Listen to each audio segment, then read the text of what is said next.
Hi guys! Welcome back sa aking channel. So for today's video, this would be my 2021 favorites. So I've been loving this product for the whole year. There are some items here that were used less than a year, pero I could say that they're already my favorite. So yep, without further ado, let's start. So maybe we can start with the skincare. So for skincare, I think based on how we use the product, I would start with moisturizer. So normally after taking a bath, moisturizer is first thing that I would use. Before moisturizer, sorry, it would be toner. So for toner, my ever favorite erase pimple solution. This is just from Watsons, so you will get this in Watsons, just 175.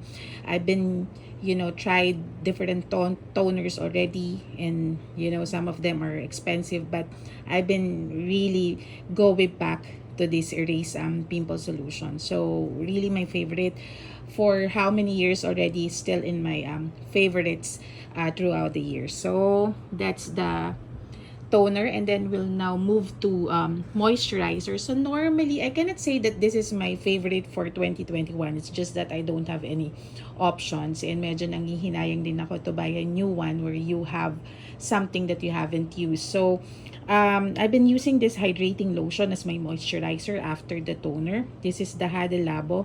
I think it's already available as well in Watson. So good. Nothing special though, but I have added it here because this is the moisturizer that I've been using for 2021. After moisturizer, I am into serum. So the first thing that's really caught my eye is the Ordinary Niacinamide 10% zinc solution. So this is really good. I could say na I've noticed some, light and dark spots. It's really good if you want to, lessen up those pimple marks that you have. So this is really good, the Ordinary. But I've just recently bought the Pond's Bright Triple Glow Serum. It's good. I cannot say because I've been using this for just 1 week or so, but I can already say na medyo na-notice ko yung pag lighten up ng skin ko, and at the same time especially yung mga dark spots, pimple marks, medyo yung texture din ng face nawawala. So this is good. Babalitaan ko na lang kayo if this is something that I could notice na talagang nagpabago ng skin ko. And then after that, the lip sleeping mask that I've been using, and nakailang maliliit na ako ng ganito. And nangihinayang na ako, that's why I bought na itong full size niya, which is the 20 grams. Yung Laneige na lip sleeping mask in berry. This is really good. Nakailang ganito na ako na small version, and I really love it. Talagang na lumalambot talaga yung lips mo, especially if you are from, lipstick na talagang hard, and medyo mararamdaman mo naman na nagcha-choppy yung lips mo. This is really good. Okay, so another skincare, I don't know if you would make it skincare, but this is really my favorite. I think it's more than a year now, the Dionat. For me kasi the struggle right now, especially when you are already working at home, is taking a bath. So talagang challenge sa akin ng paliligo, and Dionat is something that will not leave you behind. So kahit siguro ilang days kang walang ligo, this is something that would really boost your confidence. Talagang nagtatagal siya, and yung amoy din niya when you first apply it, it's good because this is aloe. So this is my favorite variant, the aloe vera one. Okay, and then I'm not into microblading. What else? The other one that's really that would really hurt your skin. I'm not a fan of that one, so I'm really using something like this. This is from Watsons, I think. Tatlo na ganito, mga 90 pesos lang plus. So this is something that I've been using to shape and to maintain my brows. Okay, so I think we're good with skincare. So let's now move with makeups. Medyo marami sila. So let's start with the tools that I am using. So for applying the foundation, skincare, etc., I've been using the Beauty Blender. I've tried so many blenders already. Pero I now understand bakit mahal si Beauty Blender. It's really different. I cannot say na matatapatan siya ng iba. Even the Real Techniques, yes, it's bouncy, malambot, pero iba talaga si Beauty Blender. So, nag-sale si Beauty Blender, I believe, sa Lazada. I grabbed that opportunity already and bought some. It's really good. They say that it would just, last you for 3 months. Pero I've been using this for quite a long time. This is the old one. Medyo may dent na yan dyan, pero I'm still using it. As long as kaya pang gamitin, I'm still using it. And I bought some of this as a backup already kung bibigay na tong original one. So that's the tool that I've been using to apply the makeup. After that, let's now move to primers. So siguro naman nakikita niyo na kung bakit siya sobrang favorite. So this has been my go-to primer throughout 2021. This is the Touch in Soul No Pore Blem Primer.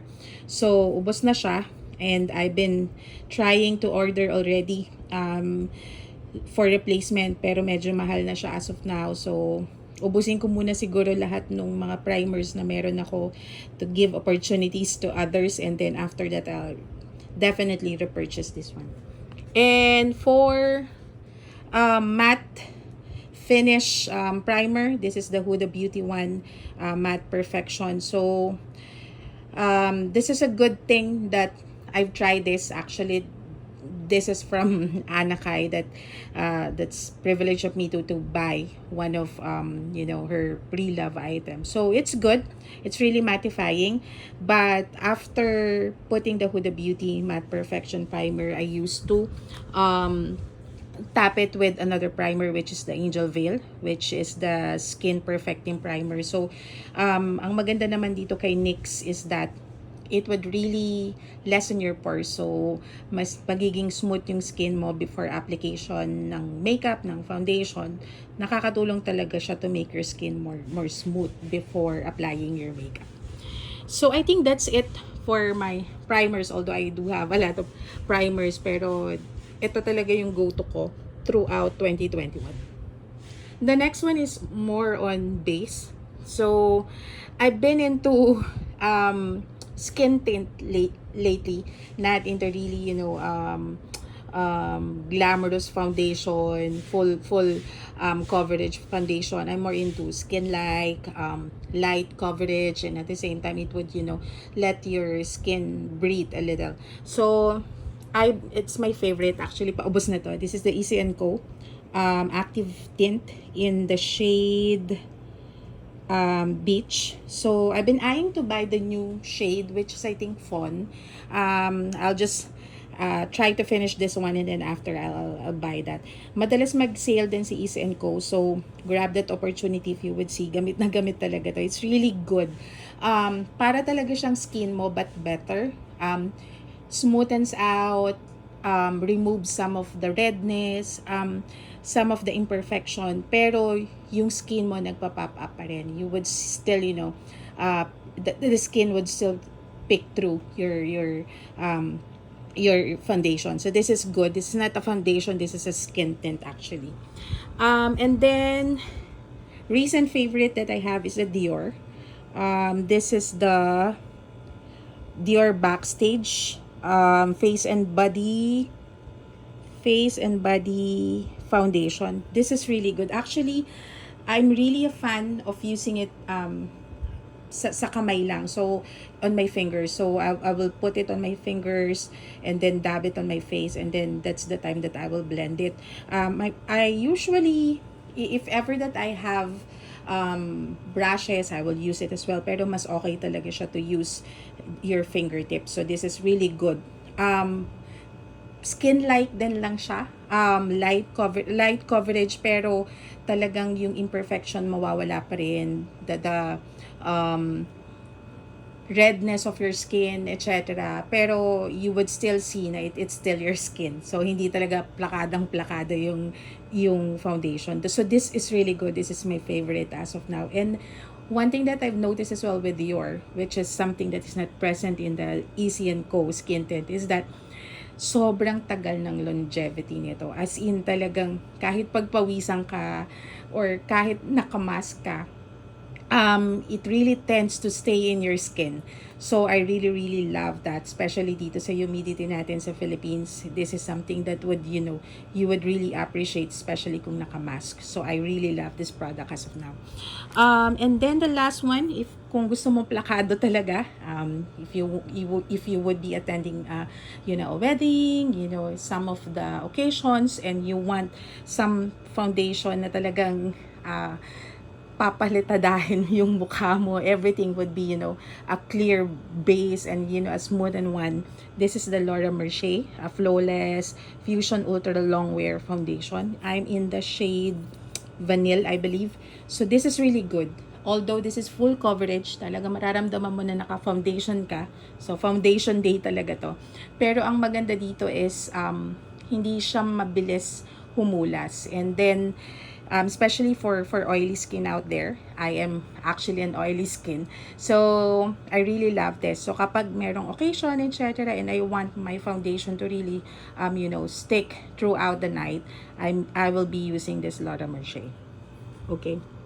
So, you would be surprised. Normally, I do have a lot of options on foundation. Pero this 2021, I'm just using those three talaga. So, after that, this one, which is the concealer. I'm just using one concealer as of now. This is the Altea Creamy Concealer, Flawless Creamy Concealer. Ang gustong-gusto ko dito is that it's really light. Ang hirap ko kasing humanap ng concealer na hindi talaga siya magki-cake sa under eye ko. So this one really does the job. I really love this.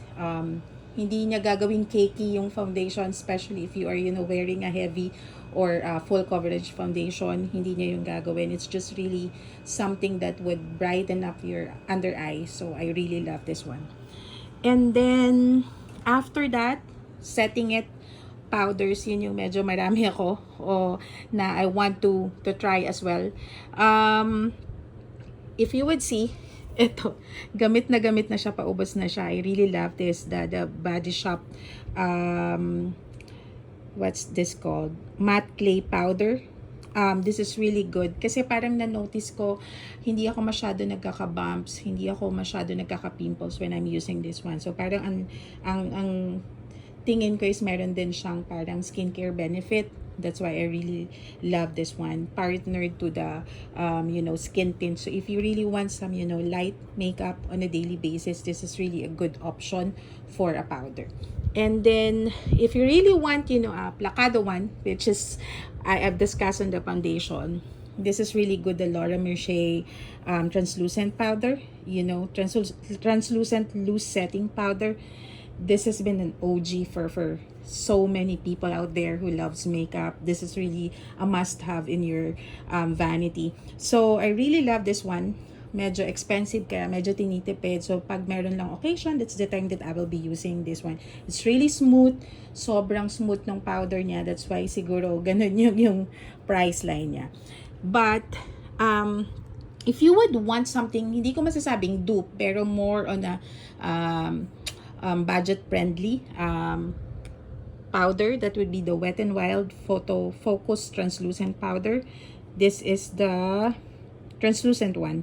I really love this. Nakailang ganito na rin ako. Siguro dalawa na yung naubos ko. And this one is the third cup. And then I have a backup already of 2. So, I really love this powder. Sobrang light lang niya. Ang importante lang kasi sa akin for a powder, hindi talaga siya magkikake. Hindi kitang-kita sa mukha mo na naka-makeup. So, I really love that one. And then for setting the under eye, the Maybelline Fit Me loose finishing powder in the shade Fair or 05. This is really good. It would brighten your under eye. Pero I'm more on a fair skin kasi. Kaya this is the shade that I'm into, especially on the under eye. So I really love using this on the under eye. And then, the recent favorite of mine, sobrang love ko siya. Hindi ko alam bakit ngayon ko lang siya na-discover, although bagong release lang din naman to. This is the BLK Cosmetics Airy Matte Perfecting Foundation. This is in the shade Vanilla Oat. So, ang ganda-ganda talaga ng powder na to. This is in a dome like powder. So, this is really good. It smoothens your skin, you know, removes the feeling of really a powdered face. So, medyo nag-shine din siya, pero hindi naman niya gagawing oily yung skin mo. Sobrang smooth nung finish ng powder na to. So if you would really love to try a good powder, and it's available locally, BLK Cosmetics, the Airy Matte Perfecting Foundation is really, really good. Okay, and applying those powders, my favorite right now is the puff of Laura Mercier. Actually, they are selling, I think, this one separately, but the good thing about when I bought the Laura Mercier powder, they provide this to me just free sa Rustan. So this is really good when applying your powder. Meron kasing ibang mga puff na ginagawa ng cakey yung powder mo after foundation. This one is really good puff that you can use for a powder. Okay, so after powder, I'm lean into what you call this, multi-purpose pat, something like that, but this is more of a creamy blush. This is from GRWM, Get Ready With Me Cosmetics. This is one of the product from a YouTuber, I believe, May Layog. So this is really good, especially the cheesecake shade of this one. It's really good. Sobrang love ko to. It's really multi-tint. I will use it on my eyelids. I would use this on my lips, especially on my cheeks. So konting-konti lang siya. Sobrang ganda ng dating niya dun sa face. So para lang siyang talagang sun-kissed effect dun sa face mo, and would really feel like a doll when you apply this. So this is really good as a blush. And then for powder naman, I've been loving the Australis Strawberries Cream. This is Strawberries and Dreams. So this is in the shade Pink Frosting. So I've noticed this 2021 pink shades really complements on my face as a blush. So I would try, you know, to find a good blushes in a pink shade moving on, because I noticed iba lang yung glow niya kapag pink yung shade nung blush mo. So I really love this one. Sobrang laki din niya, parang matagal mo talaga siyang mauubos. And then the next one is the Milani, which is the Luminoso shade. This has been an OG as well for some of the, you know, makeup addicts out there. It's really good. Ang maganda dito, not just, you know, a blunt matte powder for a blush. It's also, you know, something that would shimmer. So actually, if you would just use it on a daily basis, you don't really need some highlighters anymore. This would already suffice, the blush of the Luminoso from Milani. And then the next one is also a local product that I'm really loving because of the shade. This is the Pink Sugar Sweet Cheeks in Duo. But I really love the shade of Miss Independent. The Morocco one is more of the bronze shade already, but it's still a blush. So I love the Miss Independent. I'll try to open this one for you.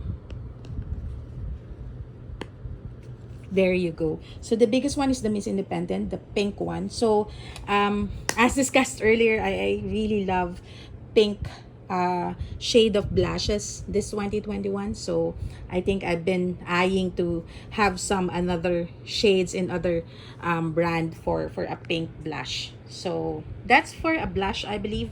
And for more of a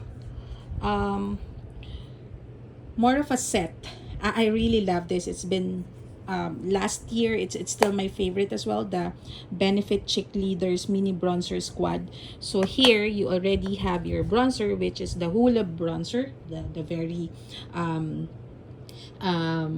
known bronzer. And then the Gold Rush, I love this because it's more of a pink as well. Sobrang light lang niya. Kahit mapadami, this is something that you will not be afraid of using kahit mapadami siya dun sa brush mo. And then the Cookie, the most used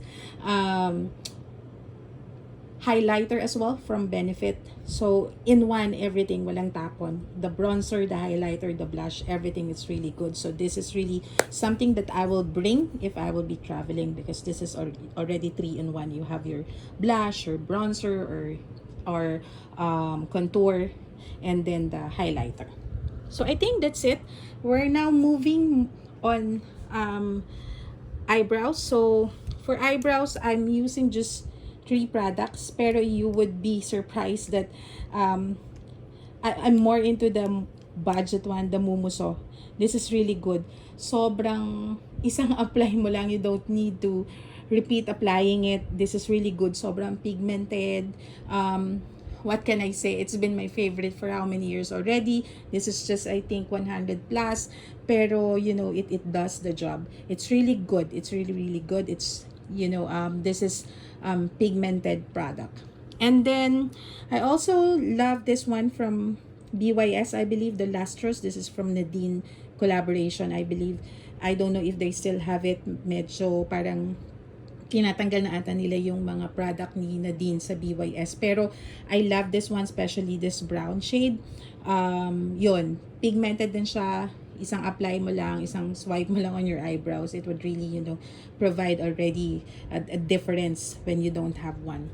And then the recent one that I have, which is I also love, is the Clio one, the Kill Brow Auto Hard Brow Pencil. This is really good as well, and I'm in the shade brown.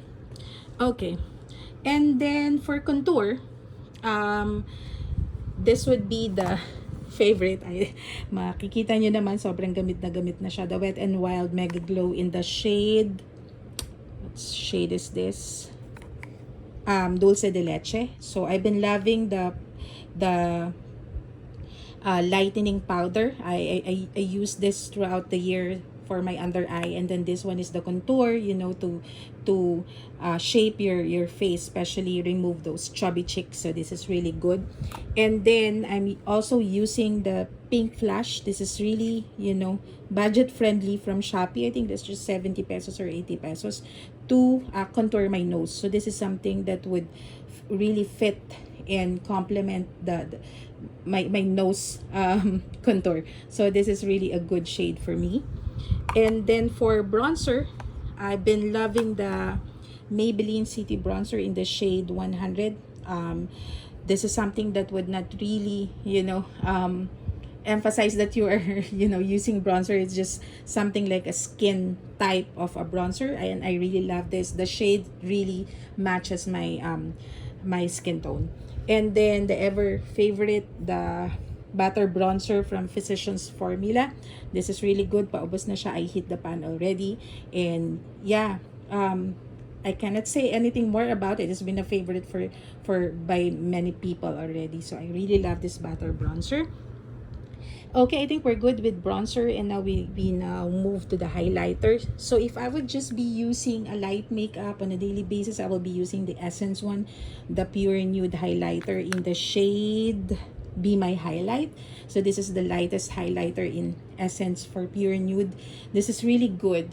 Hindi naman yung sasabihin na talaga naka-highlighter ka na plakadong ilaw na ilaw yung mukha mo, but it would do the job. This is something that would still, you know, highlight points of your face that you need to highlight. So I really love this, putting on my center of my nose, on my upper cheeks, on my, you know, in the tip of my lips. So this is really good. I really love this highlighter. This is something that I will be using on a daily basis. And aside from that,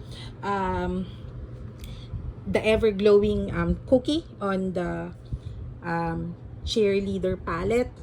And then what else? I think I have another highlighter in here. Yep, here. This is one of my favorite right now. I just recently have it, I think 3 months ago, but I really love this. This is the Becca, the OG as well, the champagne pop shade by Jaclyn Hill. So they are not collaborating anymore, but this is really a good highlighter.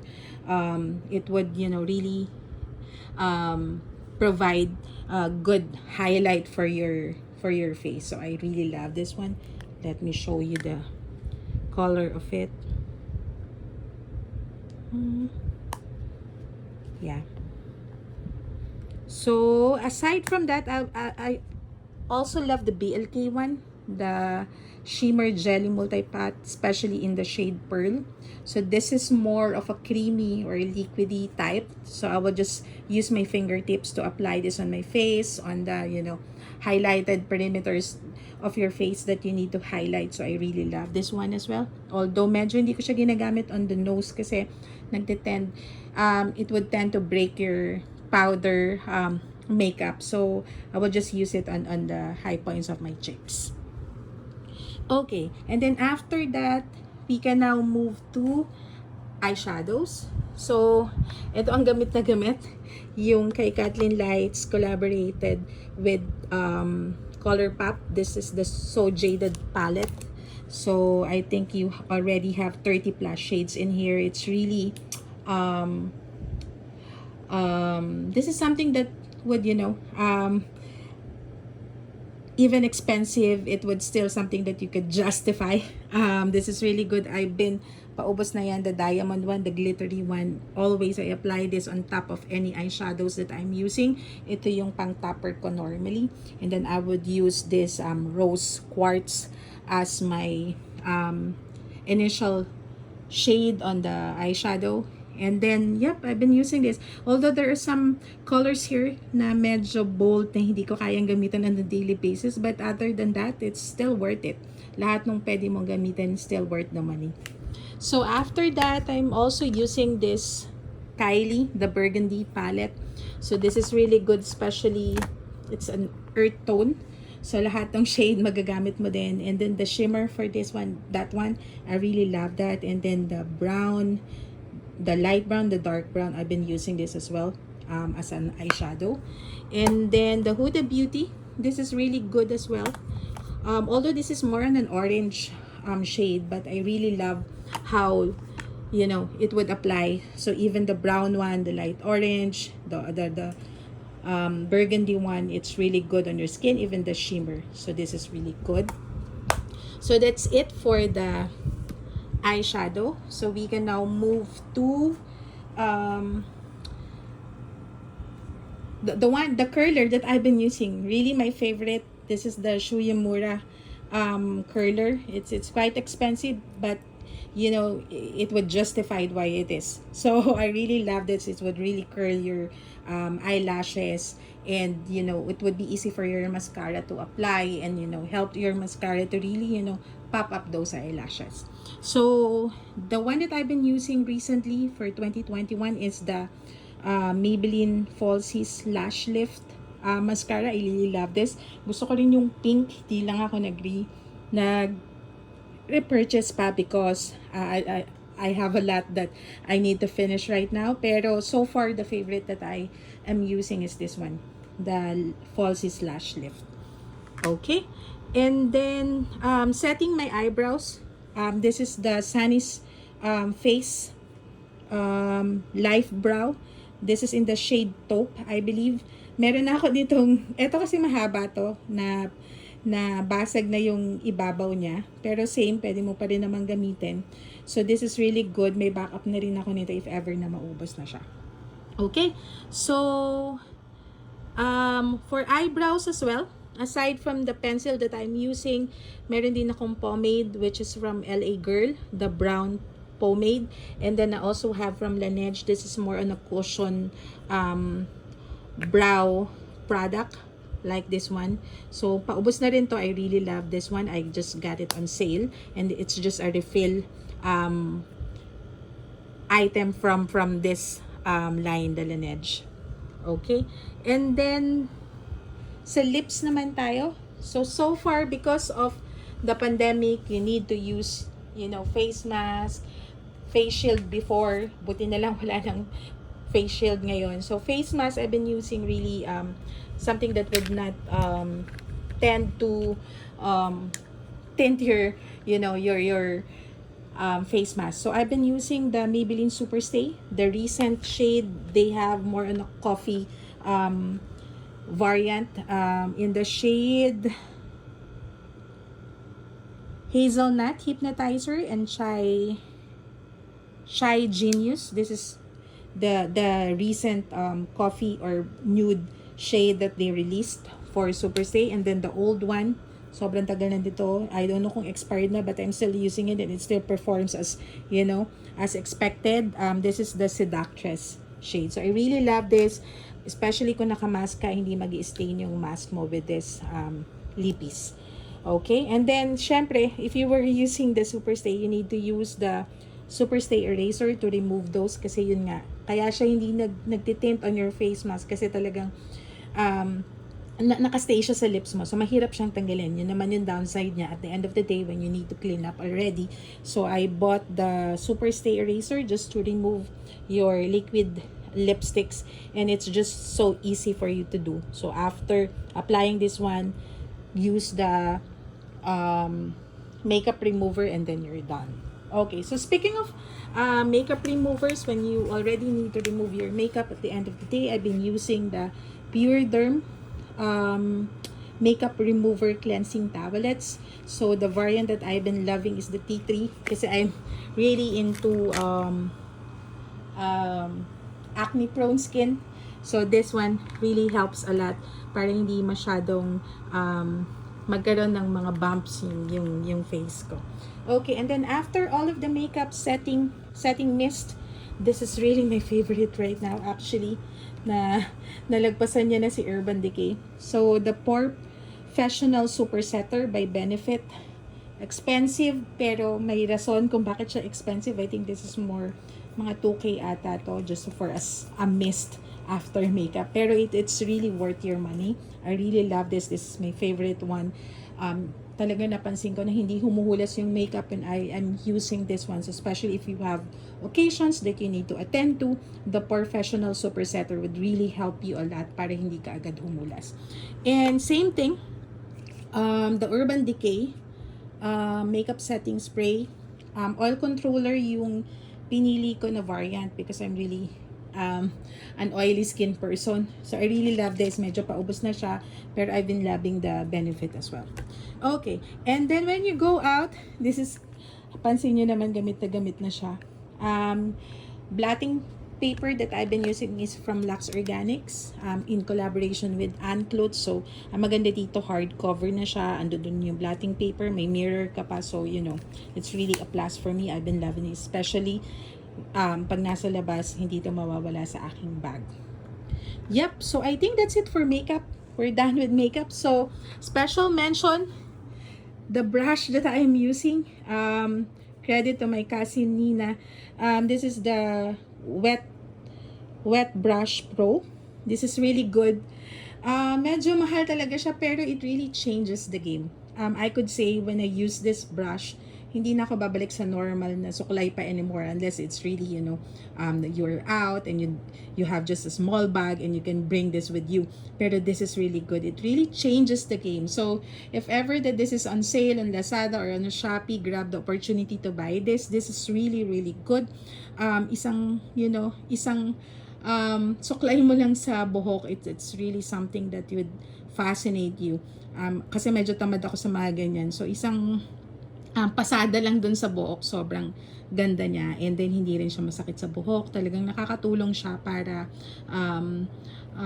masuklay agad yung buhok mo, and with the shape, it's really good as well. So even my kids love this. That's why nagpabili na ako ng bago as a gift for Nina, because my kids love this brush as well. Nag-aagawan kami, and yeah, so I really love this. Even the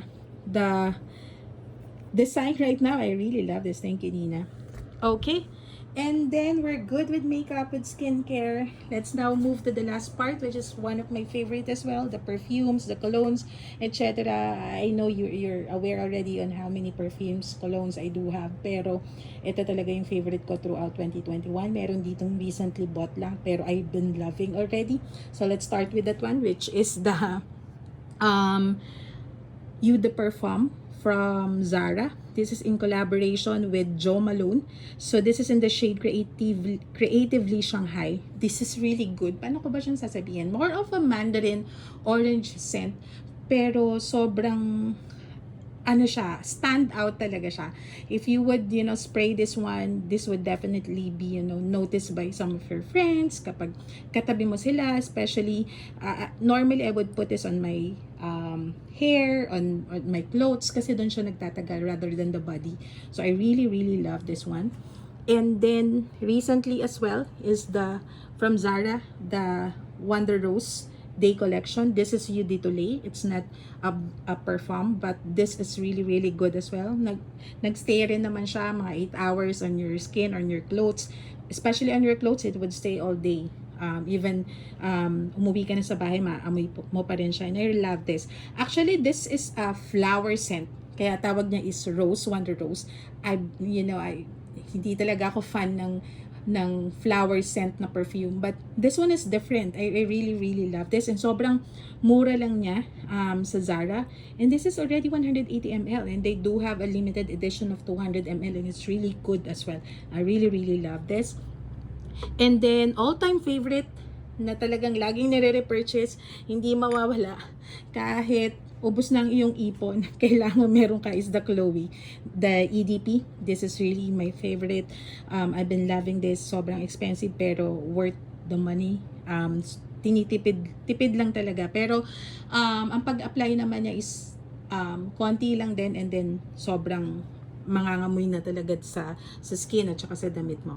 And then, syempre, ever favorite din, the D&G Light Blue, especially the U Intense. This is really good. I've been loving this. Will be repurchasing it kapag naubos na, pero tinitipid ko rin siya for special occasion lang. And then I also have another one from Zara in collaboration with Jo Malone, which is the Amalfi Sunray. This is like a baby scent. It's more of a powder baby scent like Nenuko. Ang kaamoy nito is the Tom Ford one, the blue one, then I forgot the name already. But they're almost smells the same. So I really love this one, the Amalfi Sunday. I would definitely repurchase again. And then this is just the very budget friendly. I just known this from Tony Sia. This is the Christine Louvellier perfume, the vanilla scent, especially the vanilla. This is really good. I think 130 lang to. Meron to sa Gateway, available to sa Gateway. I really love this. Sobrang feminine scent siya. Yep, I think that's it for me. Thank you for your time. I hope you like this video. Please subscribe if you haven't already, and I will see you in my next video. Bye bye.